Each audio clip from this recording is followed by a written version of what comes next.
with the morning lesson. Getting everything up and going here, and I'm gonna be getting started fairly quickly.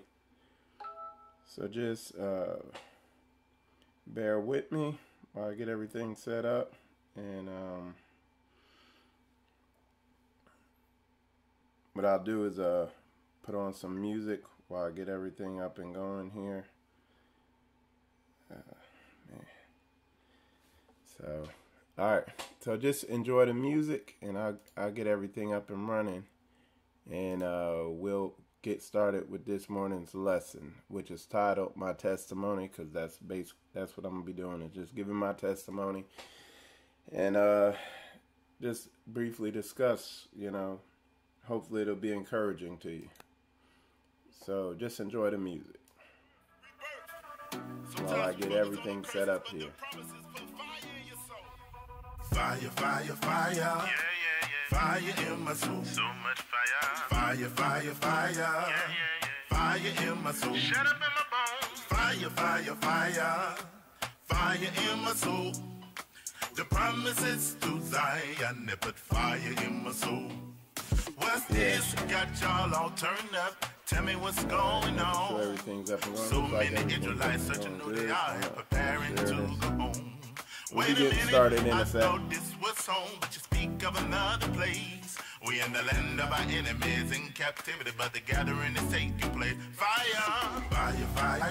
Yeah, yeah, yeah. Fire in my soul. So much fire. Fire, fire, fire. Yeah, yeah, yeah. Fire in my soul. Shut up in my bones. Fire, fire, fire. Fire in my soul. The promises to Zion, they put fire in my soul. Ever since I woke up and finding what belongs to me, I want my crown and my robe like the saints of old, my legacy and history. Wait a minute, I thought you were the children of slaves, but you're telling me you're kings and queens. We the chosen of Yah, the apple of his eye, the original royalty. Yeah, shalom, y'all. We'll be getting started soon. I'm just making sure everything's up and running correctly. And like I said, the title of the lesson is My Testimony. So for those people who watch me, you'll get to know me a whole lot better, know some of the stuff I went through, and how I'm where I'm at now and everything. I think you'll find some surprising stuff out with my testimony. Sleep so deep like it came in syringes. Why? Cause our king is tremendous. Most high, serial contenders. Hallelujah. Abaya, Yahusha, Yahuda, Yahuda. Get them hands up in the sky. Yeah, yeah, yeah, yeah. Yeah, yeah, yeah, yeah. Yeah, yeah, yeah, yeah. Yeah, yeah, yeah, yeah. Yeah, yeah, yeah, yeah.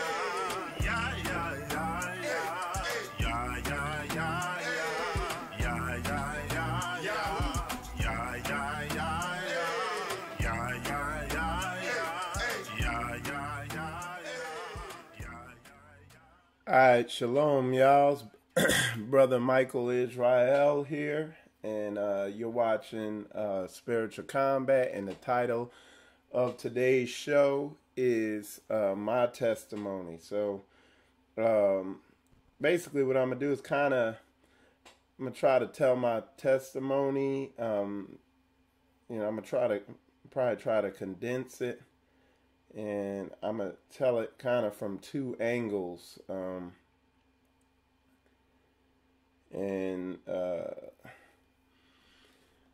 But what I'm going to do, I'm going to start out from back in high school, because the best way I could explain my testimony and how I came up is, I always thought I was a chicken, you know what I'm saying? And I was trying to be a chicken, but I didn't fit in with the chickens, and come to find out I was really a dove. So I was walking around, I couldn't really fit in with the chickens. I know I wasn't like them, and come to find out I was a dove. I was supposed to be soaring way up in the air. You know what I'm saying? But I was a dove in a chicken's world. So And I was made to feel, you know what I'm saying? It was like the world tried to get me to feel, try to dissuade me from learning to fly. So what the reason I say that is because with me coming up through high school and through middle school and all that stuff like that, they said, they categorized me as learning disabled. I was in the slow learning classes. They said I was hyperactive and everything in between. And that does something to people when they tell you that. Does something to your confidence, but I never let it affect my confidence like that. So fast forward now, 42 years later or whatever, because I'm 42. They told me all these things. I had teachers tell me, if you don't learn this, you'll never amount to nothing, this, that, and the other. Because I had a hard time concentrating on, what they were teaching me in class. And on one extent, I was like, well, maybe I never will amount to nothing. But, I had certain interests that I knew I liked. So what ended up happening, I ended up going in the Air Force. And I went into something where I felt that I was interested in. And that is problem solving and working with my hands. And, like I said, they were telling me all this negative stuff about myself. But with the public school system, or what you call the public school system, what they don't do is help you find where your strength's at. But I managed to find where my strength was at. And like I said, when I was in the Air Force, I was an aircraft mechanic. And I rose straight to the top with my mechanical skills. While I was in the Air Force, I worked on bombers, like B-1 bombers, F-15s, F-18s, B-1s, I already said that, JSAR, all these different types of planes. I would install engines on these planes. I'd run the engines up on these planes. I'd do everything on these planes. I've installed engines in wartime conditions. It's wartime, over in the Middle East, and I was the last set of eyes. I was the mechanic lead on it, so I was the last set of eyes to make sure everything was done right on this engine installation. And 40-something lives would be counting on me not making one mistake. And I did this for years. And I'm just saying that to let people know, man, there were two things. I mean, because here I was in school, they're telling me, oh, you're unable to learn, and you got all these issues and you don't know how to learn stuff. But then I go into the military and I'm totally defying that. I rose to the top among the mechanics I was working with and all that stuff like that. So it's like a lot of times people are really doves walking around in a world full of chickens. You know what I'm saying? And they're walking around trying to cluck like a chicken, and you don't fit in because you're really supposed to be soaring way up above. You got a different calling. So anyway, and it brings me to another, another point I want to make is with certain things, man, there are no excuses. Like, a lot of people make excuses. I really don't believe in excuses. There's no such thing as an excuse. I don't make a lot of excuses. You know what I'm saying? Now, like I said, they categorized me as learning disabled and hyperactive. I would say that, like, I don't learn the traditional way. I can't sit there and just read something for long periods of time and focus on it. I don't have that ability. I really can't do that. I do. I learn a different way. I wouldn't say it's learning disabled. I just have a different way of learning things. And you know, as you'll see, some of the other stuff I like, and I'm not gonna try to brag or anything, but I just want to let those people know who are getting categorized that way that if you're being told you're learning disabled, they're putting you in certain classes, or you have a hard time like reading things for long periods of time and you can't concentrate on it and stuff like that.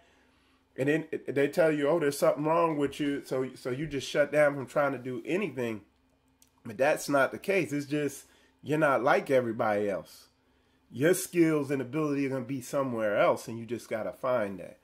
So that's my point of some of the stuff I'm going to be bringing out.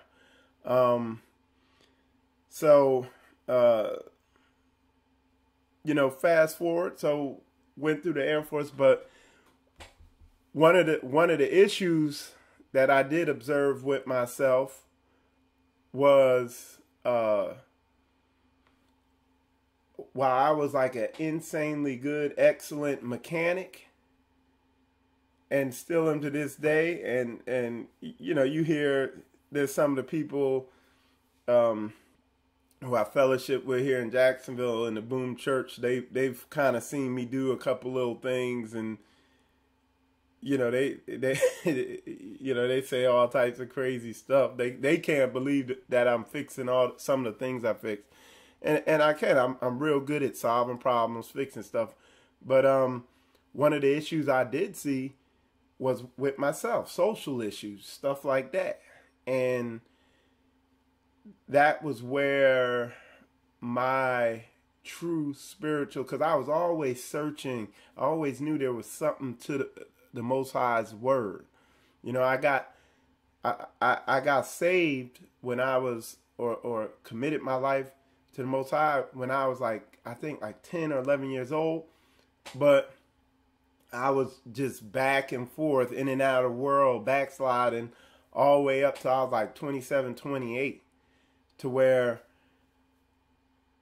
relationship issues, because I would have I really didn't have any long-term fruitful relationships.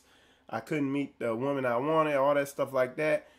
It really got my attention, and I said, man, I need to get to the bottom of that. Because at the time I was thinking, hey, this is the end all be all. This is going to bring completion to my life and everything like that. Well, I started studying about relationships. I started studying about where my issues were at, where my weaknesses were at, and all that stuff like that. And I began really developing in that. Like I've said before, the information I was studying was half truths. Okay. All right, hold on. Yeah, the information I was studying was half truths. And it was leading me along, and you know, I was beginning to see results and stuff, but I could also see the wicked part of the stuff I was studying. And then, so as I progressed,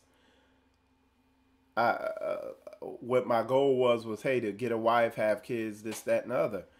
Well, I eventually achieved that goal in the short term. You know, within about 3 or 4 years, maybe less, of embarking on getting understanding on relationships and the hang-ups that I had. I developed myself, met a wife, had kids and everything like that, but I still wasn't content. And what happened one day, I walked outside and I looked up and it was a sunny day, and I was like, I remember when it used to be a sunny day, that was all I needed to be content. And now here I am, I got a wife, I got kids, got a nice place I'm staying in. I got, you know, I'm making decent money. You know, my bills are paid, and I'm still miserable, you know. And then I said a prayer, you know, Lord, show me the way, something to that extent. And I really meant it. And then I forgot I had prayed. A couple months later, everybody that was around me had pulled away. All my friends, everybody, just kind of by myself. And what happened, I was sitting in my room, I was on a computer, and I was just looking at a picture of Lil Wayne, Nicki Minaj, and Drake. And I was just looking at it, and I was like, man, there's something weird about their eyes. Like, there's something weird on them. You know what I'm saying? I was like they off or something. And I was like, come to think of it, Jay-Z's music then got darker. You know what I'm saying? And I got to looking, and I began going through all that stuff, seeing how demonic the music industry was. And I kept looking, and I kept searching, and then I came to find out how demonic and satanic the movie industry was. And then I kept searching, and I kept looking, and I came to find out how demonic the church was. Okay, how it didn't line up with the word. And then I kept searching, I kept looking, and I came to find out how demonic and off I was, how in sin I was, and how off I was. And at that point, I made a solid declaration that, hey, I said, Most High, I'm going to search this truth out, and wherever it takes me, so be it. And that's when I really began digging in. And one of the first things I slammed into was the fact that I was in heavy sin. And I started, I started, when I became aware of these sins, I started doing away with them. Like, at the time, I was going out drinking at clubs and doing stuff like that. And I stopped doing that. But there was one thing that I realized I was doing that I couldn't stop, and that was pornography addiction. Okay? And it really, when I realized that how wicked that was, and then when I tried to stop, I realized it was like a demonic stronghold. Like, there was something, because I couldn't just stop doing it. There was something that would not let me stop doing it. And if y'all seen my testimony, I talk about the fact that I had to pray, and I had to fast, and I had to seek the Lord. I didn't, after, there was a point where I realized that don't stop trying to do it. Focus on praying, fasting, and seeking the Lord. I put all my willpower into praying, fasting, and seeking the Lord. And the next thing you know, 2 weeks that went by, I hadn't looked at anything. 3 months that went by, I hadn't looked at anything. 4 years went by, I hadn't looked at anything. And by no willpower of mine, it was the Most High just took that spirit off me. And because a lot of people don't realize they're looking at pornography. They have these sexual addictions. They have homosexuality. All that stuff is demonic oppression and a lot of times possession. And like Jesus said, some of these only come out by prayer and fasting. You gotta go straight warfare on it, aggressive, offensive warfare. And but anyway, so I overcame that. Okay, and then I kept searching, I kept digging, and then I was just looking for somebody, because I could tell that these people weren't teaching doctrinally the truth. So I kept searching, and eventually I came across an Elder Ricard video of GOCC. It kept popping up in the suggested videos thing on YouTube. And one night I watched it, and he's saying, we the people of the book. And I was like, yeah, that is lining up. That is lining up. But then I was like, you know what? I was like, I question everything. So I was like, I'm a dismantle. I tried to find the heaviest teachers, and nobody was talking. I tried to find people refuting it, and nobody was really refuting it. And when I did find some people refuting it, I could obviously tell it was off. Okay, I could tell it was easily off. So what I did is I just kept searching. I kept trying to thoroughly debunk it, and not because I wanted to, but I just know to try everything by the fire. You know what I'm saying? Just make sure it's on point. And nobody was going against it. And and that's how. And then after and this is a couple weeks, I was trying to debunk it, and I realized it was the truth. And then, excuse me, and then I showed my wife, and praise Yah, cause she came up under these curses. She seen the dark side of these curses and all that too in her family and her life. So she instantly knew. She was like, yeah, that's the truth. We the people, and then I just continued to progress in that truth. But all that to go back to say a couple things about, my testimony is, number one, some things I see, and then some things I understand is, what I realize is I got a lot of fight and battle and war in me, as far as I'm willing to fight. I'm willing to sit around uncomfortable for long periods of time to go to war and fight spiritually in my mind, fight things, whatever it is, overcome. That's why that's why you see everything around me is military. You know what I'm saying? Because I always like to remind myself, I wear my fringes to wear. I always like to remind myself that we're in warfare, man. This is war. That the Bible there's war all through that book. Everything in life got to be fought for. It's war. You know what I'm saying? You don't just move into something. A lot of times there's a fight. So you got to learn to enjoy the fight.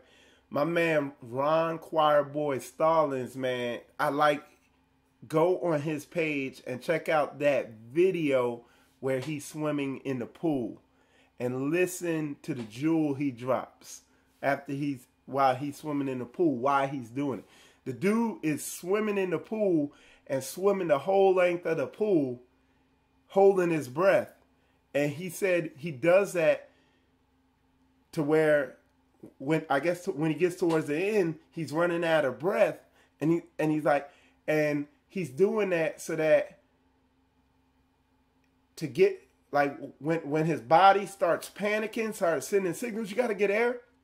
He's doing that to learn to keep his mind calm when he's in, I guess, like a life or death situation. Because when he's in a fight, he gets punched in the head or something, he gets rocked. He's disoriented. And if you panic and you don't stick to your fight plan, and Ron, correct me if I'm saying this correctly, but if you don't stick to your fight plan, you panic, it could be over for you. So, man, that was so heavy for me on so many levels, where you always got to be battling and progressing. You know what I'm saying? One of the latest things, that I've developed myself in is just that unwavering social confidence, dealing with people, uncomfortable situations, stuff like that. Like I talked about some of my other videos, there's dudes at work that be straight harassing me. They be, kind of playing around or whatever, but not like playing hard. In the environment I work in, I work around a bunch of Marine and military mechanics, so they hard dudes, and what they like doing, come to find out, what they like doing is poking you to see what you made of, to make sure you tough and you solid. And if you not, they devour you. They, but when they see you strong, they keep giving you a hard time, but they kind of lighten up. But a lot of times men will poke other men because they don't like being around weak men. So because now I do a lot of public speaking, I do you know, I do a lot of talking now, socializing and all that stuff like that. So that helped develop that in me. And then just dealing with them at work, because they sharpen you. They always, first thing in the morning, teasing, joking, giving you a hard time. And if you get soft and you can't take it, then they're going harder on you, you know. And the lesson of that is you got to learn to use everything in your life as a way to grow. You got to learn to take the positive out of everything in life. You know what I'm saying? You got to use everything to become stronger in this walk. You know, if you're dealing with porn addiction, because I know that's a big one. One of the brothers just put that in there. He said, this is a big problem with men. Absolutely.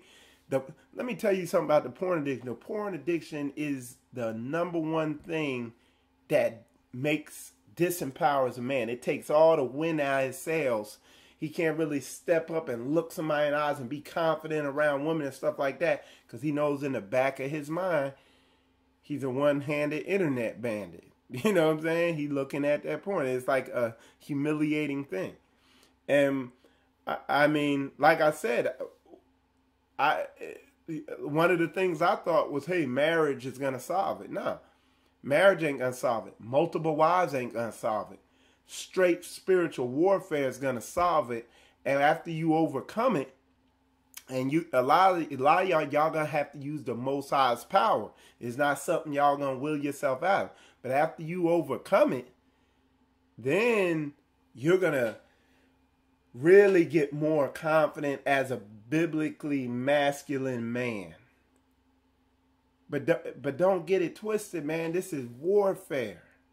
And God, the Most High don't just do stuff for you like some genie. You put forth the effort and he'll give the increase. Faith without works is dead. There's work to be done, man. So, like I said, but you know, I've become comfortable with the uncomfortable. I'm comfortable with uncomfortable situations. That's part of being a man. I don't mind a fight. You know what I'm saying? I go to war. You know, I'm a soldier in the Most High's army, like following his commands. I don't believe in making excuses.